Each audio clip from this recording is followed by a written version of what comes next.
올해 강원도에 들어온 계절 근로자는 8,400여 명, 75%가 지자체 협약 방식입니다. 지방자치단체가 직접 해외 도시와 협약을 맺고 인력을 유치하는 방식입니다. 하지만 처음부터 언어 장벽에 가로막히기 일쑤입니다. 현지 사정을 전혀 모르니까 말이 안 되니까 제3자를 통해서만 협의를 할 수밖에 없는 상황이잖아요. 그래서 일단은 내가 직접 하려면 하고 싶은 말을 번역기나 이런 것들을 통해서 인력을 보내는 쪽에서도 난감하기는 마찬가지입니다. Send out officials here. Better send a highly skilled translator. Because language barrier is really an important thing that we need to break down when it comes to this kind of negotiations. 전국의 상황을 조사해봤습니다.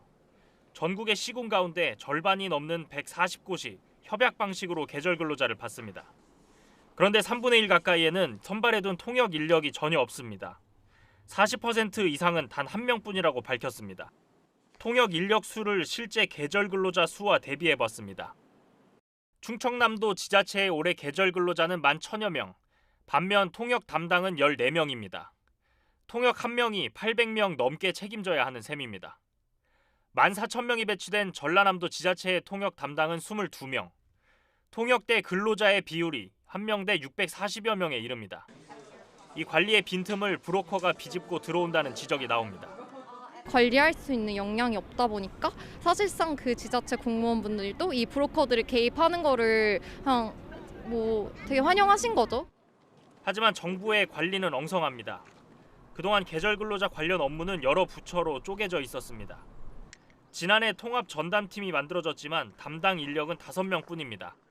국제협력, 다양한 사회보험이라든가 이런 지원 체계 이런 거를 위해서는 하나의 좀 조직이 좀 갖추어져야 되는데 법무부 내부의 행정력도 좀 부족한 편이고 10년 가까이 법률이 아닌 지침에 기대 사업을 해와 처벌도 관리도 느슨했습니다.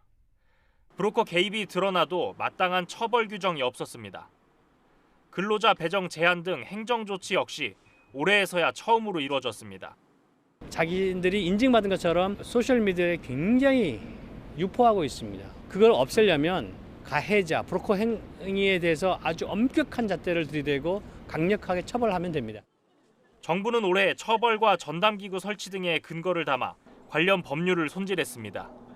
공공형 계절근로 확대 방안도 내놨습니다. 하지만 근본적 문제 해결을 위해선 정부 차원의 송출국 협력, 전담기관 설치 등 종합 대책 마련이 필요하다는 지적입니다. KBS 뉴스 조규현입니다.